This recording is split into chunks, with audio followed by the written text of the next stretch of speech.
फिर से ले लो।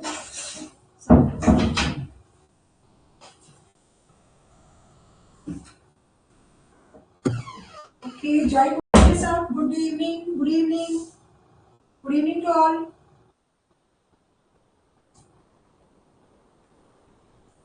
फटाफट से ज्वाइन करिए।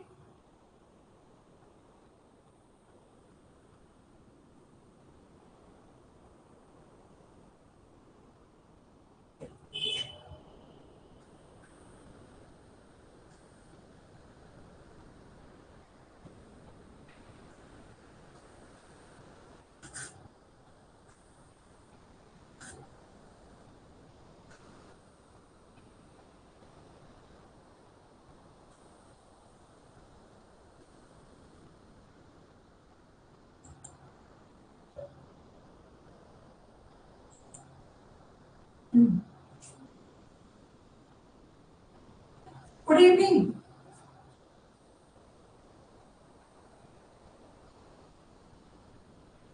हम इसे पढ़ने के लिए रेडी है।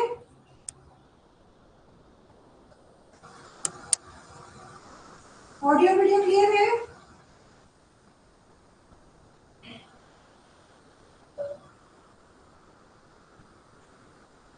ऑडियो वीडियो क्लियर है आप लोगों को?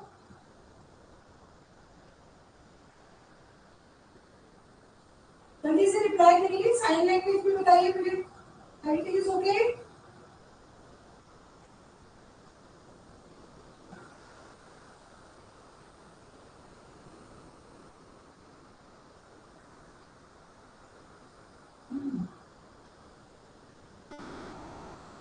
स्टार्ट करें क्लास। आज की क्लास स्टार्ट करें।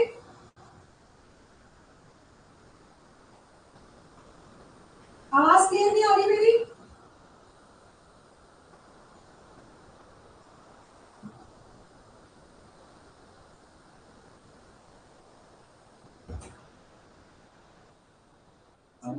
पता नहीं चल रहा, कोई मैसेज नहीं दिखा।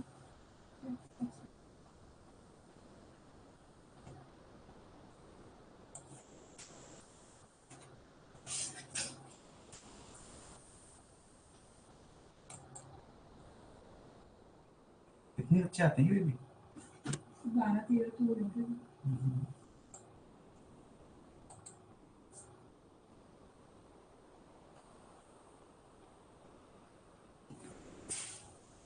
Hello, good evening.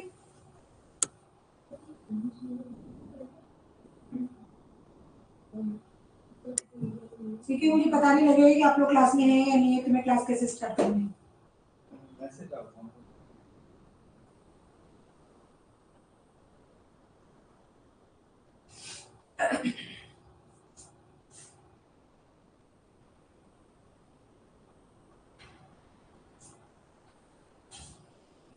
Sir message आया। Okay, good evening.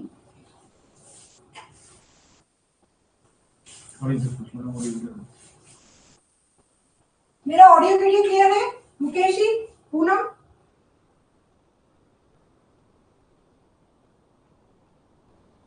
Okay.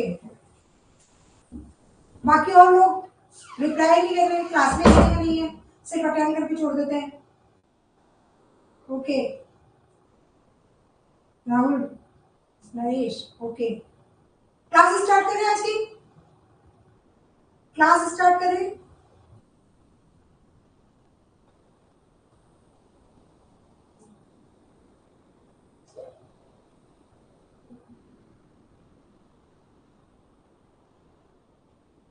Okay, ठीक है, चलिए। पुराने लास्ट जो क्लास छोड़ी थी उसके 2 क्वेश्चन से स्टार्ट करते हैं। बाकी लोग जो नहीं ज्वाइन हुए फटाफट से ज्वाइन करिए, ताकि वो भी आगे की क्लासेस में कंटिन्यू हमारे साथ जुड़ सके। अब तक मैं पुराने 2-3 क्वेश्चंस रिपीट करती हूँ, ठीक है? चले स्टार्ट करें क्लास। क्वेश्चन का boiling point of ethyl alcohol 78.5। Question किसी ने पूछा भी था कि वाटर का बॉइलिंग पॉइंट कितना होता है। वाटर का बॉइलिंग पॉइंट होता है 100 डिग्री सेल्सियस और फ्रीजिंग पॉइंट होता है 0 डिग्री, फ्रीज हो जाता है। और अल्कोहल का मैंने बताया था वाटर से कम होता है, ठीक है? तो 78 8.5 degree Celsius boiling point of alcohol, ethyl alcohol. Glycerine vehicle is obtain from, इन तीनों से ऑब्टेन होता है। ये भी केमिस्ट्री का पार्ट ही है। अगर 11th 12th की केमिस्ट्री याद हो किसी को तो उसमें भी क्लैरिटी थी कि ग्लिसरीन जो है वो कैसे बनाई जाती है। Phenols are preserve, phenols preserve किसमें होते हैं? ग्लिसरीन में होते हैं। ठीक है, अल्कोहल में केमिकल रिएक्शन होगी, वाटर में वो डाइल्यूट हो जाएगा, एसीटोन में फिर केमिस्ट्री आ जाएगी, केमिकल रिएक्शन होगा। तो इसका आंसर होता है glycerine. Next question is fundamental principle for the dose. Fundamental principle for the dose, dosing मतलब पोस्टोलॉजी का पार्ट है। डोजेस कितनी लेनी है, कितनी रिपीट करनी है, कितनी क्वांटिटी होनी चाहिए, तो डोजेस के बारे में फंडामेंटल प्रिंसिपल्स जो है वो क्या है? Singleness, simpleness, similarity, all the three. Dose क्या होती है? सबसे पहले डोज सेलेक्ट करने के लिए मेडिसिन का सिलेक्शन होना जरूरी होता है। तो medicine that is called remedy when the remedy is similar to the symptoms of the sickness of the sick. जब सिम्टम्स से सिमिलरिटी होती है मेडिसिन की तो वो रेमेडी कहलाती है। तो रेमेडी की सिमिलरिटी, मेडिसिन की सिमिलरिटी होना बहुत जरूरी है। उसके बाद जब सिमिलरिटी होती है तो उसके बाद उसकी क्वांटिटी कितनी लेनी है, और कंपाउंड फॉर्म में लेनी है, सिंगल फॉर्म में, सिंपलेस्ट फॉर्म में लेनी है। तो हमारा फंडामेंटल क्या कहता है? सिंगल, सिंपल और minimum dose should be prescribed at a time to the patient. ठीक है, तो all the three is the answer. पहला पॉइंट है select the appropriate homoeopathic remedy that is minimum. पहला पॉइंट है select the appropriate remedy that is minimum. दूसरा point है smallest doses which is capable to getting action minimum. Minimum action बोले तो इतना कि सिर्फ और सिर्फ वाइटल फोर्स को एक्साइट कर सके for the curative purpose, curative reaction. और ज्यादा एक्शन करेगा तो क्या होगा? वहां पर होम्योपैथिक एग्रावेशन ज्यादा हो जाएगा, या डिजीज जिस भी तरीके का एग्रावेशन वो क्रिएट करेगा वो बहुत वास्ट लेवल पे करेगा। इसलिए हमारे यहाँ पर स्मॉलेस्ट मिनिमम डोजेस यूज की जाती है ना, स्मॉलेस्ट डोजेस। तीसरा है repeat single remedy at proper interval. कितने इंटरवल के ऊपर मेडिसिन को रिपीट किया जाना चाहिए, एक्यूट केस हो चाहे क्रॉनिक केस हो।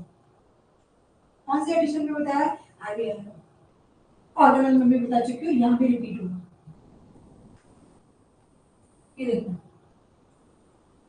ये जो सिंगल सिंपल फंडामेंटल दे रहे थे 246 एफोरिज्म में दे रहे थे, और इसका रिपीटेशन के बारे में 247 एफोरिज्म में बताया हुआ है। क्या बताया हुआ है?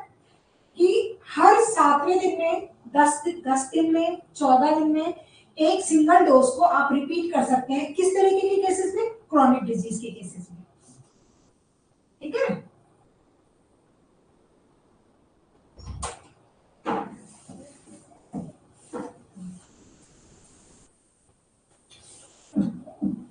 ये देखो क्रॉनिक डिजीज के केस में, एक्यूट के केस में रिपीटेशन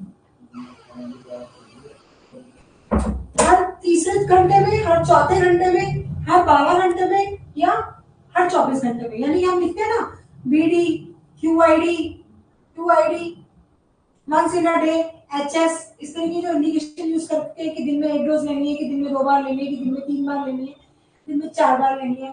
तो ये होती है एक्यूट के अंदर। और बहुत ज्यादा एक्यूट केस होता है ना, उसमें आधे आधे घंटे और 1 घंटे से भी मेडिसिन का रिपीटेशन किया जा सकता है। तो रिपीटेशन जो है वो 247 एफोरिज्म में है। ठीक है, आगे चलते हैं। ठीक है, अब नेक्स्ट क्वेश्चन चलते हैं। Next question, volume second of एचपीआई contain the drug monograph ranging. कितने मोनोग्राफ होते हैं? होम्योपैथिक फार्माकोपिया, उसमें एक टेबल दी हुई है, डीडी बनर्जी की बुक में हमने तो पढ़ी थी। उस टेबल में बताया था कि कितने वॉल्यूम थे, फर्स्ट सेकंड थर्ड फोर्थ, और हर एक वॉल्यूम के अलग अलग मोनोग्राम थे। तो सेकंड वाला जो है ना, सेकंड वॉल्यूम होम्योपैथिक फार्माकोपिया का जो सेकंड वॉल्यूम है,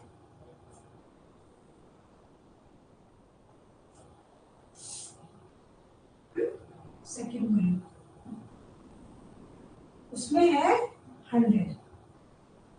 108 है फर्स्ट वॉल्यूम में, ये भी आगे आएगा, आगे एक टेबल आएगी उसमें सारी टेबल को ऐसे कैसे याद कर लेना, वैसे ज़्यादा इंपॉर्टेंट नहीं है, बहुत रेयर ये पूछा जाता है, फिर भी कॉमनली फर्स्ट और सेकंड तो पूछते ही पूछते हैं, है ना।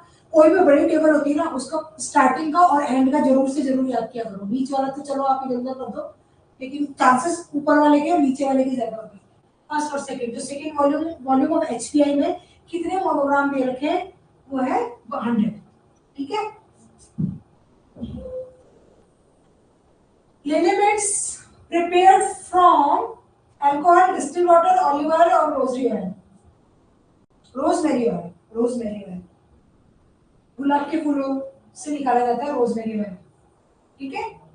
Distil water, alcohol, olive oil, जितने भी लिनेमेंट्स होते हैं ना, वो एक्सटर्नल एप्लीकेशन होती है, एक्सटर्नली यूज की जाती है, और वो किस में बनती है, ऑलिव ऑयल में बनती है, एक्सटर्नल एप्लीकेशंस ऑलिव ऑयल में बनती है।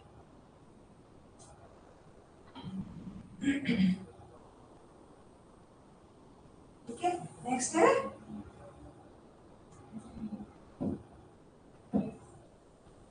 which part is called the body of the prescription, prescription, जब हम पेशेंट को प्रिस्क्रिप्शन लिखते हैं तो उसके 4 पार्ट होते हैं, ठीक है। सुपरस्क्रिप्शन, इंस्क्रिप्शन, सबस्क्रिप्शन और सिग्नेचर। तो सुपरस्क्रिप्शन जो होता है उसमें क्या आता है, पेशेंट की आइडेंटिफिकेशन, नाम, एज, सेक्स, ऑक्यूपेशन, ये जो सारी चीजें होती है ना, इंट्रोडक्शन वाला जो पार्ट होता है पेशेंट का, वो सारा का सारा पार्ट आता है सब्सक्रिप्शन में। Name of the patient, age, sex, address और आरएक्स, ठीक है। दूसरा वाला पार्ट होता है इंस्क्रिप्शन, उसमें हम क्या लिखते हैं, कौन सी मेडिसिन जा रही है, कौन सी पोटेंसी जाएगी, कितनी बार उसका रिपीटेशन होगा, ये सारा पार्ट होता है इंस्क्रिप्शन में। Name of the remedy, potency, quantity और किस तरीके के व्हीकल में दिए जाते हैं। हम तो क्या करते हैं आजकल, क्या लिखते हैं, पोटेंसी लिख देते हैं और दिन में कितनी बार लेनी है वो लिखते हैं। शुरू शुरू में जब होम्योपैथी को इंट्रोड्यूस किया था तो उनका देने का तरीका हैंडमेड का कुछ अलग था, कुछ अगर आपको याद हो तो वो डाइल्यूट करके देते थे, सिंगल ड्रॉप को पानी में डिस्टिल वाटर में डाल करके पिलाते थे, है ना। तो व्हीकल की क्वांटिटी भी इंस्क्रिप्शन में आती है। तीसरा आता है सब्सक्रिप्शन, वो पार्ट जाता है डिस्पेंसर को, ठीक है, कंपाउंडर को, उसको इंडिकेशन दी जाती है कि कौन सी मेडिसिन कैसे देनी है, कैसे पेशेंट को आगे बताएंगे। और फोर्थ वाला जो पार्ट होता है सिग्नेचर, सिग्नेचर क्या पॉइंट कवर कर रहा है,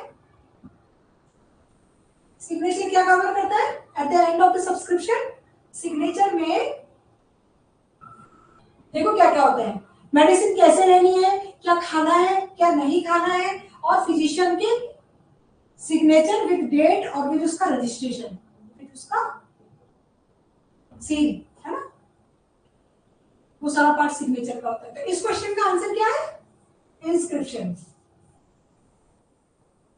जो बॉडी पार्ट होता है ना प्रिस्क्रिप्शन का, बॉडी वाला पार्ट, वो होता है इंस्क्रिप्शन, जिसमें मेडिसिन, मेडिसिन की पोटेंसी, उसको किस व्हीकल से लेना है, कितनी बार रिपीट करना है, उसके बारे में इंफॉर्मेशन। तो ये प्रिस्क्रिप्शन वाला चारों पॉइंट क्लियर हो गए, आगे चले।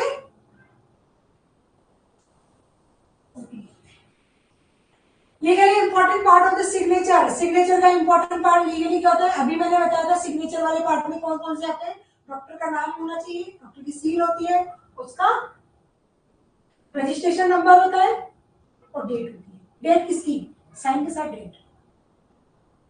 तो ये सारे पॉइंट आएंगे, signature of the physician, date और registration number, okay, all the 3 important. In old classification देखो, फिर से आ गया ओल्ड क्लासिफिकेशन। आई होप कि जो मैंने तुम लोगों को, आप लोगों को जो क्लासिफिकेशन बताया था फर्स्ट टू 9 क्लास का, मदर टिंचर, मदर सॉल्यूशन और मदर पाउडर, उससे रिलेटेड जितने भी क्वेश्चन आएंगे ना, आप इजीली आप देखो, आप इसका आंसर बताओ। In old classification trituration are discussed in class 7, 8, 9 और ऑल 3, क्या होगा इसका आंसर, ऑल 3। ट्राइचुलेशन क्या बनेगा, मदर पाउडर, और 7th 8th और 9th क्लासेस आती है, और इसमें वो सब्सटेंसेस आते हैं जो कि इनसॉल्युबल होते हैं, इनसॉल्युबल को सॉल्युबल में कन्वर्ट किया जाता है by the process of trituration. Class है 7th 8th और 9th according to old school, old classification. Clear है,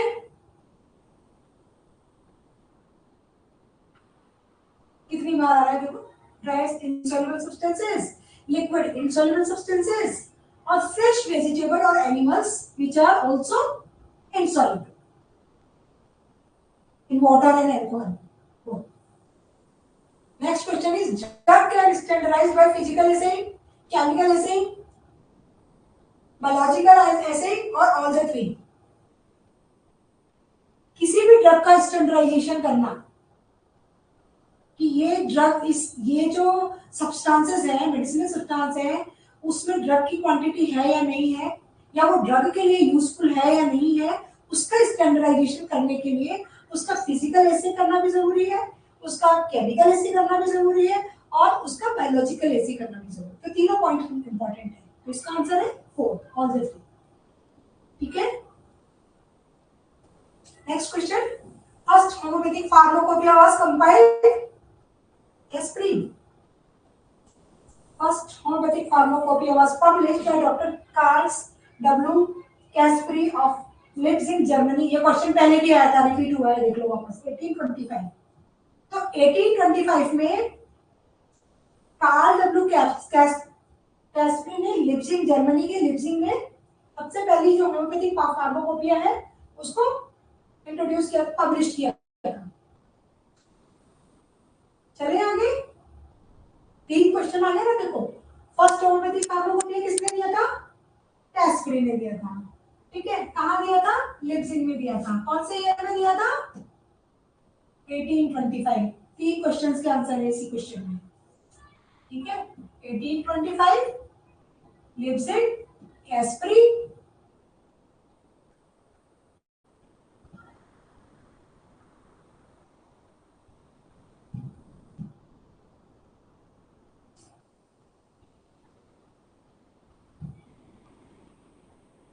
next question. Placebo is discussed in the organon. कौन से आर्टिकल में प्लेसिबो को डिस्कस किया गया है? Placebo means placebo. प्लेसिबो किसमें दिया है? 270 में दिया है. 270 में क्या? रिपीटेशन ऑफ द डोजेस, पोस्टोलॉजी के पार्ट है. 281. इसका आंसर है 281. ठीक है. 281 क्या दिया प्लेसिबो के बारे में? देखिए 281 अनमेडिकेटेड ग्लोब्यूल्स. देखो 281 में क्या दिया है, थोड़ा सा रिवाइज कराती हूँ ताकि आप लोगों को याद हो जाएगा, है ना. 281 में इन्होंने बताया है कि reappearing the symptom belonging to the original symptoms. कोई भी सिम्पटम्स दोबारा रीअपीयर हो रहे हैं जो कि ओरिजिनल डिजीज से मिलते जुलते होते हैं, तो वो क्या हो रहा है यहाँ पर? होम्योपैथिक एग्रावेशन हो रहा है. या फिर आर्टिफिशियल मेडिसिनल डिजीज.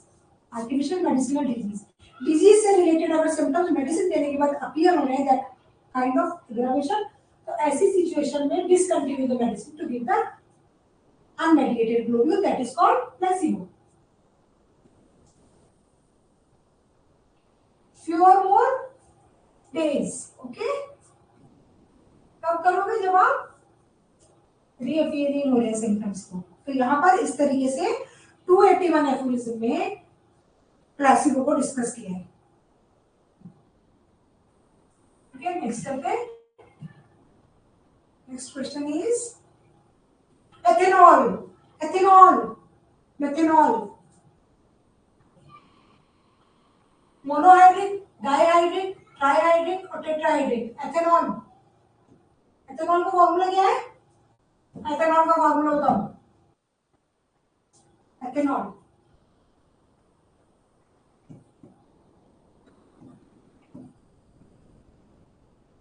CH3OH. हाँ, डाइहाइड्रिक.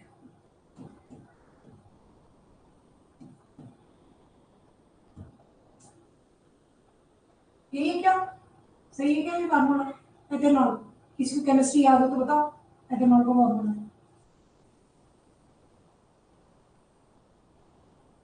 इसका आंसर है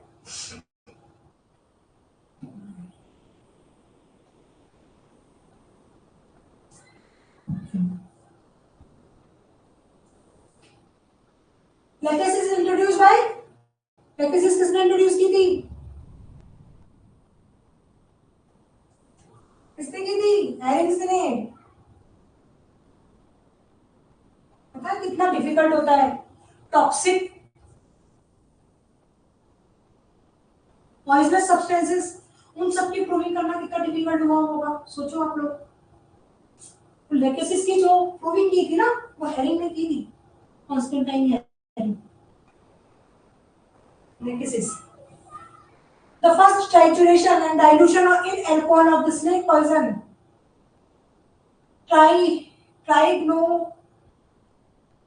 Trigonoephelus lekesis was made by Herring. The first case was published in the RCA 1835. Constantine Herring lekesis. Next question. Petroselenium. पढ़िए मेडिसिन, पेट्रोसेलिनियम कहाँ यूज होती है? पेट्रोसेलिनियम, पेट्रोलियम और पेट्रोसेलिनियम दो अलग अलग नाम है, दोनों मेडिसिन अलग अलग, दोनों के सोर्स ऑफ ड्रग सब्सटेंसेस भी अलग अलग है ना। पेट्रोसेलिनियम मिनरल सोर्स को आती है, प्लांट को आती है, केमिकल को आती है, एनिमल को आती है। अगर पेट्रोसेलिनियम अगर आपने ढंग से नहीं पढ़ा होगा, पेट्रोलियम की जैसा नाम आता है इसका, तो आप केमिकल में डाल दोगे, मिनरल में डाल दोगे। इसका आंसर है प्लांट सोर्स, ठीक है। इसके कॉमन नेम है garden parsley prepared from the whole plant. Petroselinum respiratory, ये एक्सक्रिएटरी सिस्टम पे काम करती है स्पेशली, ठीक है। पेट्रोसेलिनियम एलेंस की नोट में भी दे रखी है मेडिसिन। इसका आंसर है plant source, plant source. Next चले। All mother tinctures are standardized eight,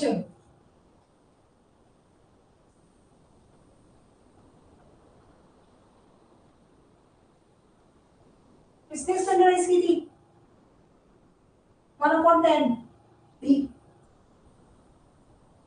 All mother tinctures are standardized at 1/10 D. किसने की थी? According to Hahnemann. New method pharmacopoeia में है या ऑर्गेनल ऑफ मेडिसिन में दे रखा है?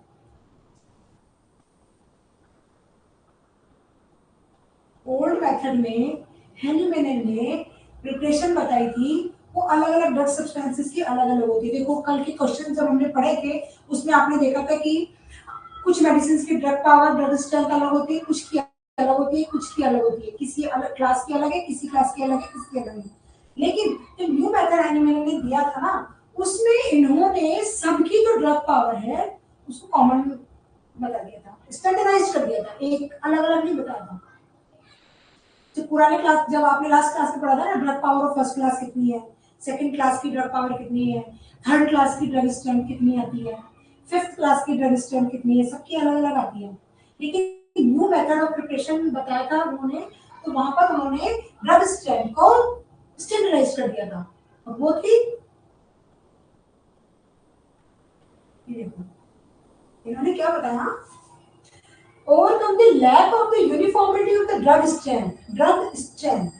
Homeopathic Pharmacopoeia of United States 1941, bearing few exceptions, prescribed uniform standard 10% drug strength most medicinal preparation, ठीक है।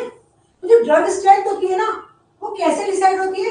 ड्रग पावर, ड्रग सब्सटेंस आप कितना यूज कर रहे हो और व्हीकल कितना यूज कर रहे हो, उन दोनों की कॉम्बिनेशन से कैलकुलेशन होती है, जिससे आप ड्रग स्ट्रेंथ या ड्रग पावर को बताते हो किसी भी मेडिसिन की, ठीक है। तो यहाँ पर इन्होंने बोला कि उसको स्टैंडर्डाइज कर दिया इन्होंने यूनिफॉर्मिलिटी लाने के लिए। तो 10% drug strength most medicinal preparations, and this is the modern or new method of preparation of the tincture or the potency.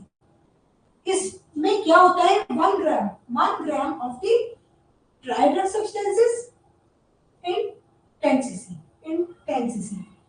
of tincture, ठीक है। तो इसका ड्रग स्ट्रेंथ कितना हो गया? 1/10 is the standardized, ठीक है। तो सिंपल से इसका याद रखना है कि जो स्टैंडर्डाइज किया गया वो न्यू मेथड में किया गया। स्टैंडर्डाइज जो किया गया है मदर टिंचर को, इसमें किया है न्यू मेथड में किया है। और क्या किया है? 1/10 क्यों किया है? क्योंकि इसमें 1 पार्ट क्या है, 1 ग्राम तो है ड्राई ड्रग सब्सटेंस, और किसमें मिलाया जा रहा है? 10 cc of mother teacher. Tense is your mother teacher. Tense is your teacher. ठीक है. Next question is club moss किसका common name है? Again bacteria का question आ गया. Club moss Lycopodium. बॉटनी में भी फिगर आप लोगों ने पढ़ा होगा 11th में. आया पोटेंसी टू न्यू मेथड ही नहीं देखो पोटेंसी की बात अलग हो रही है, मेडिसिन की प्रिपरेशन की बात अलग हो रही है. 83 क्वेश्चन का आंसर. हाँ 83 में क्वेश्चन 83 कौन सा क्वेश्चन है? 83 क्वेश्चन कौन सा है? क्वेश्चन बताओ पूनम, क्वेश्चन बताओ. इसमें ना क्वेश्चन नंबर आपस में मिक्सअप हो रहे तो पता नहीं लग रहा आप कौन से क्वेश्चन की बात कर रहे हैं. Naresh Allen potency new method. Allen potency 50 millesimal potency ये पोटेंसी की बात है. और यहाँ पर जो हम बात कर रहे हैं वो होम्योपैथिक फार्मेसी की बात कर रहे हैं. ओल्ड मेथड और new method. Preparation of the mother tincture, preparation of the homeopathic drugs, उसकी बात हो रही है. क्लियर है नरेश? क्लियर है?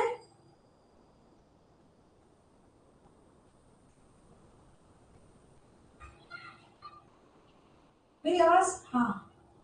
एथेनॉल, एथेनॉल का क्या फॉर्मूला बताता है? बताना था ना. मोनोहाइड्रेट के मोनोहाइड्रेट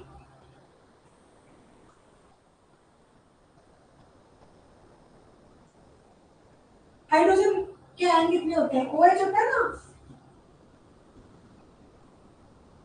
एथेनॉल एथेनॉल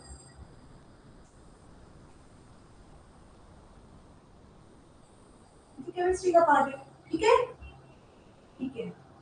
नेक्स्ट चलते हैं हम. स्टैंडर्डाइजेशन हो गया, क्लब मॉस हो गया, भट्टाचार्य जी आ गए. M Bhattacharya and company pharmacopoeia publishing. ये क्वेश्चन आया था ना अभी ऊपर. कंपनी फार्माकोपिया कब आई थी? 1893. मैंने बोला था ना इस क्वेश्चन में 3 आंसर निकल के आ रहे हैं. हो गया repeat. M. Bhattacharya and Company's Pharmacopoeia was published in 1893. चले आगे. प्योरिफिकेशन ऑफ कमर्शियल लैक्टोज किसने दिया था? स्टैफ ने दिया था. किसने दिया था? स्टैफ ने दिया था. प्योरिफिकेशन फिर केमिस्ट्री का पार्ट आएगा. Sugar of lactose, commercial lactose की प्योरिफिकेशन का जो मेथड है वो सबसे पहले किसने डेवलप किया था? स्टेफ ने. Next question, to separate the solute from the solvent. Solute को सॉल्वेंट से अलग करने के लिए कौन सा मेथड आता है? फिल्ट्रेशन, डिस्टिलेशन, सब्लिमेशन और डिकैल्कुलेशन. देखो टर्मिनोलॉजी समझते हैं थोड़ी सी. फिल्ट्रेशन क्या होता है?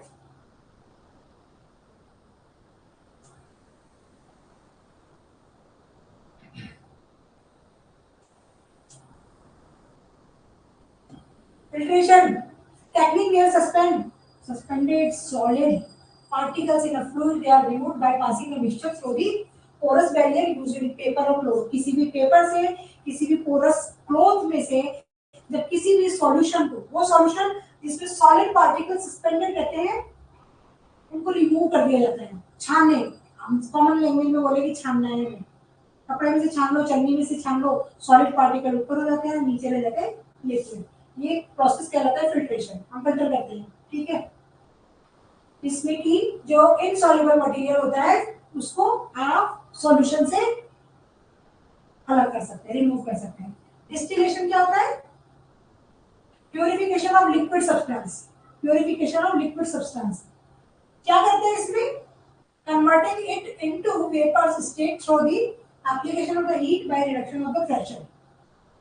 किसी भी लिक्विड को, लिक्विड सब्सटेंस को हीट प्रोड्यूस करके आप वेपर में कन्वर्ट कर रहे हैं.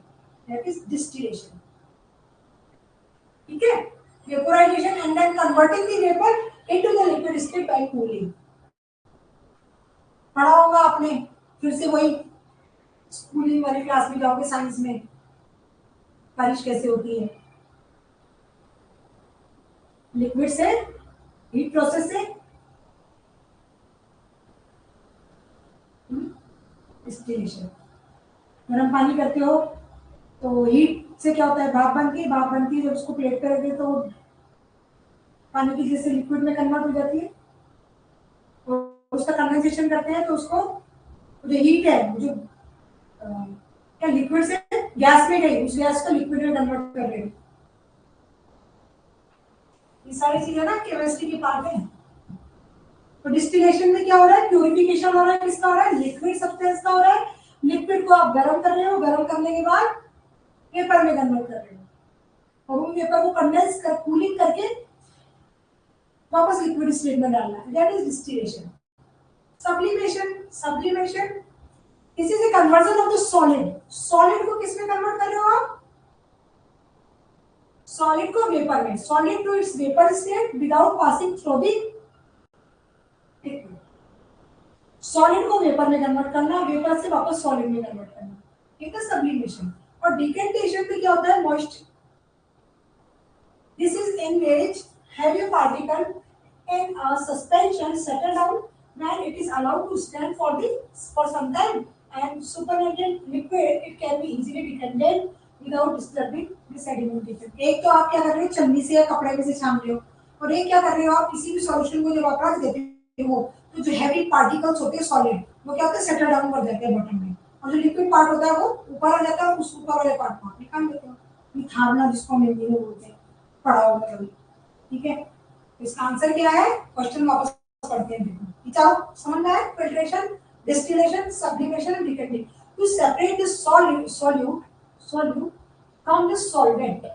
सॉल्वेंट में से सॉल्यूट को निकालने के लिए आपने क्या मेथड यूज किया है, डिस्टिलेशन। डिस्टिलेशन, फिल्ट्रेशन और डिकेंटेशन आएगा नहीं, या तो डिस्टिलेशन होगा या सब्लिमेशन होगा। मैंने बताया सब्लिमेशन में क्या होता है, सॉलिड को वेपर में कन्वर्ट करना है,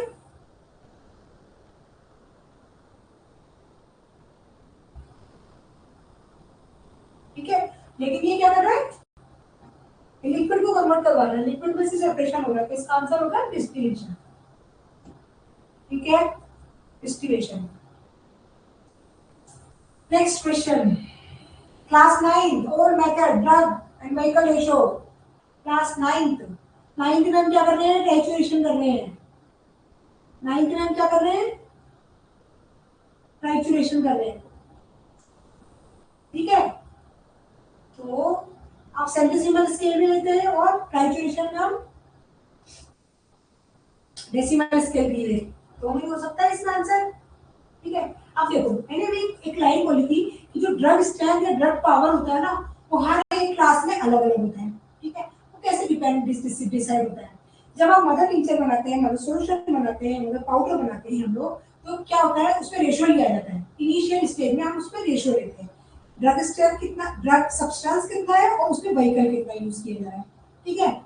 उसमें कुछ कुछ मेडिसिनल, कुछ कुछ क्लास में क्या होता है कि जब आप ड्रग बनाते हैं, जब आप मेडिसिन तैयार, मदर टिंचर तैयार करते हैं, तो ड्रग का कुछ पार्ट ड्राई हो जाता है और कुछ पार्ट व्हीकल का भी ड्राई हो जाता है ना, लॉस हो जाता है बनाने के अंदर। तो इस वजह से जो रेशियो होता है ना, फर्स्ट मदर टिंचर बनाने में, वो अलग अलग मेडिसिन का अलग अलग होता है। पोटेंसी तो सबकी सेम तरीके से बनती है, लेकिन मदर टिंचर बनाने का जो तरीका होता है ना, वो अलग अलग ड्रग सब्सटेंसेस का अलग अलग होता है, ठीक है।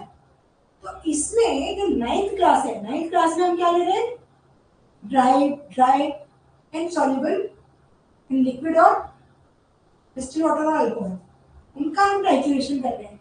तो यहाँ पर जो हम रेशियो लेते हैं ना, इसका आंसर है 2:9। 2 part of weight of the medicinal substance is triturated within 99 part of centesimal और 9 part of decimal scale, ठीक है, for the preparation of first trituration।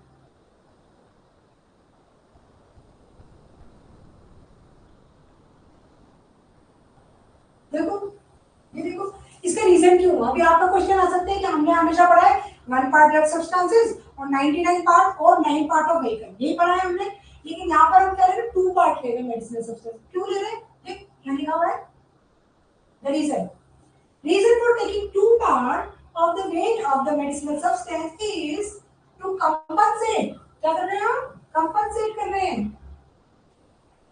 Loss of medicinal substance by evaporating during titration. Titration करते हैं तो उसको evaporate करते हैं, तो वहां पर कुछ ड्रग्स का पार्ट, ड्रग का जो पार्ट होता है, ड्रग सब्सटेंस का, वो लॉस होता है, इसलिए हम इसमें 2 पार्ट लेते हैं, 2 part of drug substance adding with the 9 part और 99 part of vehicle, that is sugar of milk. तो आंसर होगा इसका सी। क्लियर है, क्लियरिटी हुई, ये नहीं है, ये नहीं है, ये है, answer is 2:9।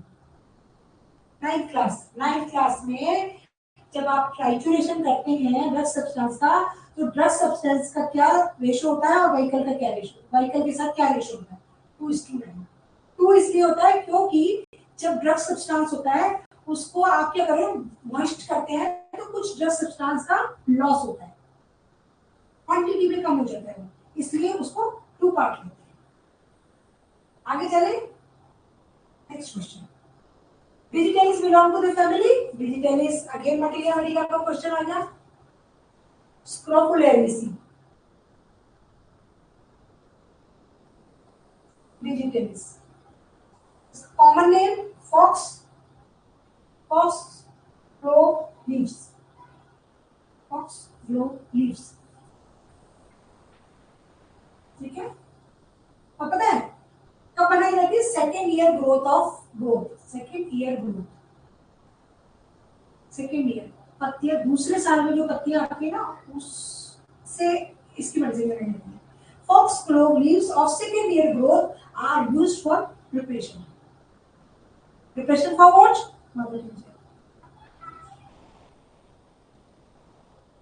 Next question. Bufo rana is a drug prepare from toad.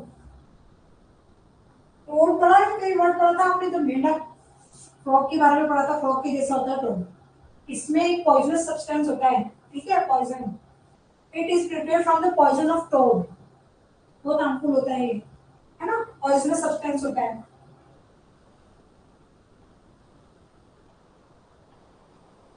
ये जो मेडिसिन है Bufo rana is prepared from the toad's poison secretion which is obtained from the dorsal gland of toad. Toad जो है मेंढक के जैसा होता है, उसके ग्लैंड, डोर्सल ग्लैंड होती है, उसमें एक पॉइजन होता है, उस पॉइजन से मेडिसिन बनाई जाती है बुफोराना। नेक्स्ट क्वेश्चन, चले आगे, मटेरियल चल रही है अभी, हमें थोड़ी थोड़ी मटेरियल भी आ गई है। Santonin is the active principle of क्या, सेंटेनियम एल्बम या सीना, जब कल से ठीक और पहले बना सीना में आता है सेंटोनिन, एक्टिव प्रिंसिपल जो सीना में है वो क्या है, सेंटोनिन is the active principle of Centaunica unexplained flower head of Artemisia maritima sina। Common name है इसका, आंसर है सीना।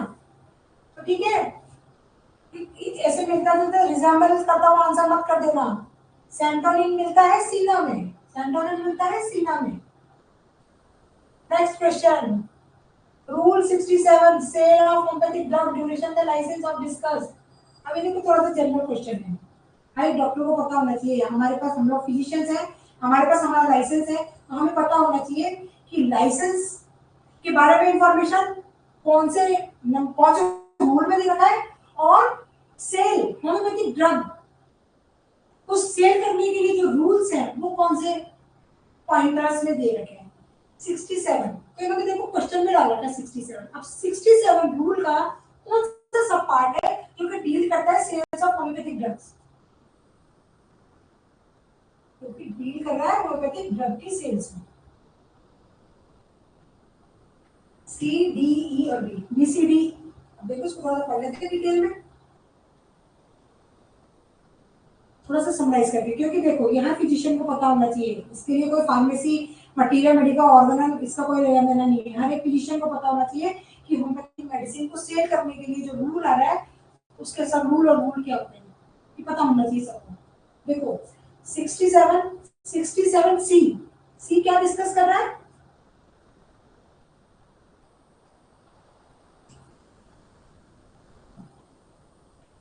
आप लोग क्लास में है ना? सब समझ में आ रहा है आप लोग को?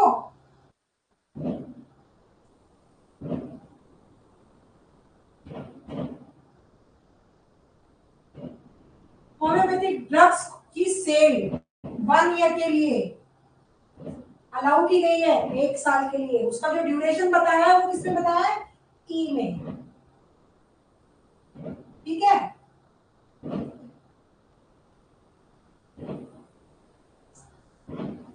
सी में क्या बताया? लाइसेंस टू सेल, स्टॉक और एग्जीबिट ऑफ सेल और डिस्ट्रीब्यूशन। होम्योपैथिक मेडिसिन का डिस्ट्रीब्यूशन या उसका स्टॉक कैसे दिया जाए, उसको होलसेलर रिटेलर जो भी है, होलसेलर उसकी रिटेलर, वो सारी की सारी सी में दे रखी, सी में दे रखी। ठीक है, इनमें क्या दे रखा है? 1 ईयर सेल, 1 साल के अंदर अंदर जो सेल करना है उसके बारे में इंफॉर्मेशन ई में दे रखी है। सी में क्या दे रखा है? उसका होलसेलर, डिस्ट्रीब्यूशन, स्टॉक, एग्जीबिशन, इसके बारे में उस लाइसेंस की क्लैरिटी, रूल्स एंड रेगुलेशन सी में दे रखा है। डी में क्या दे रखा है?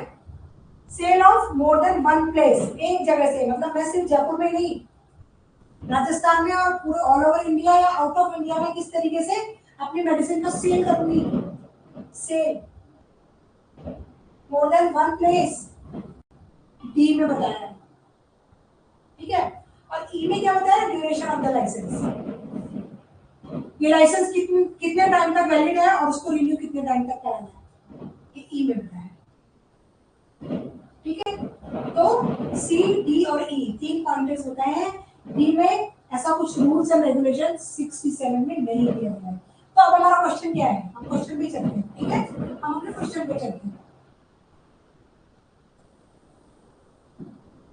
Sale of homoeopathic drug duration, C में पहला पॉइंट था ना, ई में पहला पॉइंट था ना, ई में, ई में। सी में क्या है? होलसेलिंग के बारे में है, और डी में क्या है? एक जगह से मोर देन 1 प्लेस, डी में। और ई में क्या बता रहा है?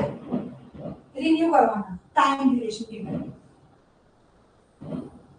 इसको थोड़ा सा ज्यादा ये याद होना चाहिए और सबको पता होना चाहिए, हर एक पोजीशन को पता होना चाहिए। ये जो चीजें, जो 3-4 पॉइंट ऐसे। Next question is route of administration of the drug is dealt.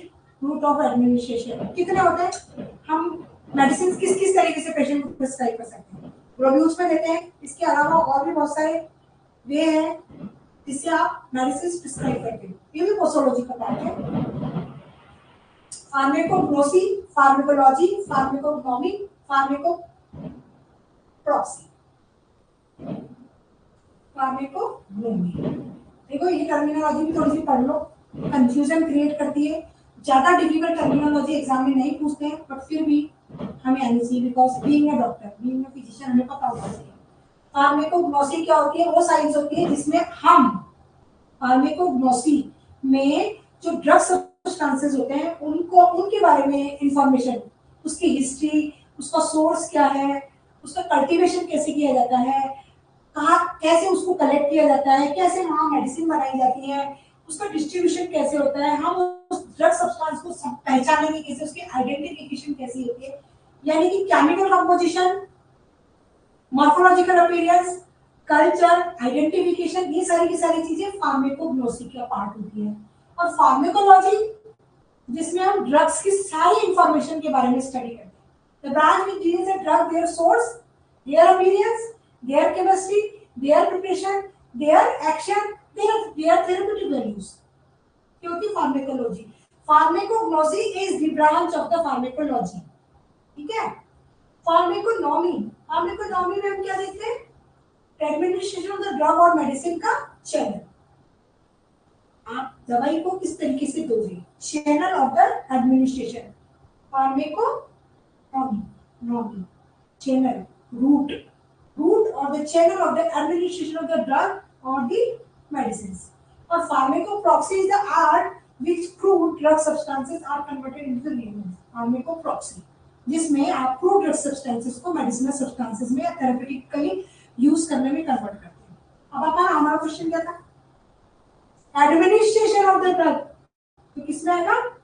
फार्मेकोनॉमी. किसमें आएगा? फार्मेकोनॉमी. Answer is C. ये टर्मिनोलॉजी क्लियर हुई आपको?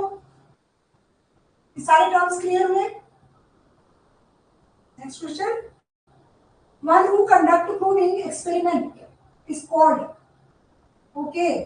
Prover, ideal prover, master prover, none of the above. देखो प्रूवर कौन होते हैं? जिसमें मेडिसिन प्रूव की जा रही है. हमने पढ़ा है, हमने 3 तरीके के प्रूवर पढ़े. Ideal prover, best prover, prover. ये टर्मिनोलॉजी पढ़ी. ये मास्टर प्रूवर क्या होता है? जो कि मेडिसिन को प्रूव कर रहे हैं, रिसर्चर. तो ये वो प्रूवर होता है जिसको पता होता है कि कौन सा मेडिसिनल सब्सटेंस दिया जा रहा है या प्लेसिबो दिया जा रहा है, किसको दिया प्लेसिबो, किसको दी मेडिसिनल सब्सटेंस, कौन सी पोटेंसी में दिया जा रहा है. तो इसका आंसर है master prover. The one of which medicines are proved by giving medicine, he take the medicines but has no knowledge about whether he taking. Prover कौन होता है? जिसमें मेडिसिन प्रूव की जाती है और जिसपे मेडिसिन प्रूव की जाती है उसको नहीं पता होता है कि किस तरीके का मेडिसिनल सब्सटेंस उसको दिया जाता है, क्या वो प्लेसिबो है या कोई वाकई में मेडिसिनल सब्सटेंस है. वो तो प्रूवर है. ठीक है. आइडियल प्रूवर कौन होता है? Homeopathic physician himself ideal prover है ना, जो कि इंटेलिजेंट होता है, जो कि इरिटेबल, टेम्परामेंट, सेंसिटिव होता है.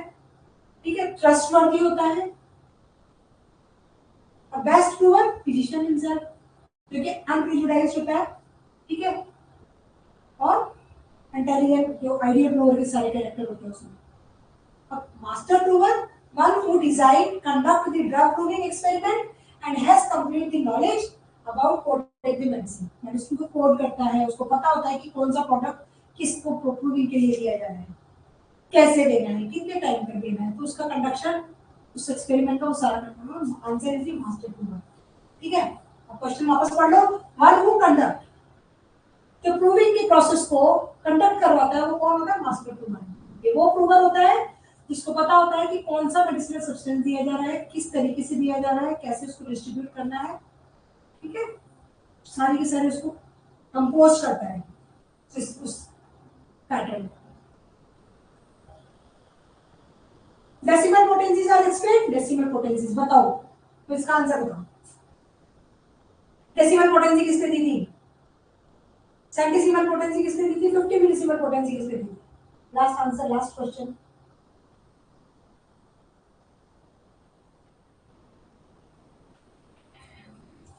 डेसिमल पोटेंसी दी थी हैरिंग्स ने और सेंटिसिमल पोटेंसी दी थी डॉक्टर हेनी मेनन ने 5th एडिशन में. और 60 मिलीसिमल पोटेंसी किसने दिया था? ये नाम पियरे स्मिथ ने दिया. पियरे स्मिथ ने दिया था. ऑर्गेनल में हमने पढ़ा था. पियरे स्मिथ के नाम आया था. 50 मिलीसिमल पोटेंसी का नाम किसने दिया था? पियरे स्मिथ ने. सेंटिसिमल किसने दी थी? डॉक्टर हेनी मेनन ने. और डेसिमल किसने दी थी? कॉन्स्टेंटाइन हैरिंग ने. तो decimal potencies are explain in. अब हेनी मेनन ने दिए थे एडिशंस, है ना, 5th addition, 6th addition. Herring ने नहीं दिए थे. इसका आंसर क्या है? None of the above. क्योंकि डेसिमल पोटेंसी किसने दी थी? कॉन्स्टेंटाइन हैरिंग ने. एडिशन किसने दिए थे? हेनी मेनन ने. तो एडिशंस हेनी मेनन ने तो डेसिमल दी ही नहीं थी, तो एडिशन तो इसका आंसर आएगा ही नहीं. क्लियर है? डेसिमल पोटेंसी कौन से एफोरिज्म, कौन से एडिशन में एक्सप्लेन की गई है? वो किसी भी एडिशन में एक्सप्लेन नहीं करी है. उसको कौन से एफोरिज्म में था? क्या क्या कौन से एफोरिज्म में क्या था? जब आप बीके सरकार का इंट्रोडक्टरी पार्ट पढ़ेंगे, पीछे वाला पार्ट पढ़ेंगे, उसमें ये सारी चीजें एक्सप्लेन की गई है. एफोरिज्म में नहीं, है ना. ठीक है. लास्ट क्वेश्चन कर लेगा. 100 century. Decimal potency, decimal potency सी हैरिंग ने दी है. डेसिमल पोटेंसी हेनी मेनन ने डिस्क्राइब की थी, उन्होंने ने डिस्कवर की थी. नाइट ब्लूमिंग सीरस किसमें आएगा? Cactus. Common name of cactus. Night blooming cereus is common name of cactus. ये अगेन रखिएगा बाकी. जब आप मटीरियल मेडिका में मेडिसिन पढ़ते हैं तो कॉमन नेम पढ़ते हैं वहीं आप लोगों ने कहीं ये नाम पढ़ा होगा कैक्टस, कॉमन नेम क्या है? नाइट्रोबिन। ठीक है, क्लास खत्म करें आज की। और किसी को कोई क्वेश्चन हो तो आप आते ही मेंशन कर दिया करिए कि मैडम ये क्वेरी है, ये क्वेश्चन समझ नहीं आया था, तो बीच में मैं रीड आउट करके एक्सप्लेन कर दूँ। इससे हमारा टाइम भी बचेगा और आपको क्लियरिटी भी मिलेगी। आई होप कि कुछ चीजें और क्लियर हुई होंगी आज। Drug substance, drug strength, classification, जो मेडिसिन बनाने का मेथड था, 1 to 9 class, old method, new method, everything is clear. ठीक है, और पढ़ेगा, टाइम हो गया। ठीक है, क्लियर है?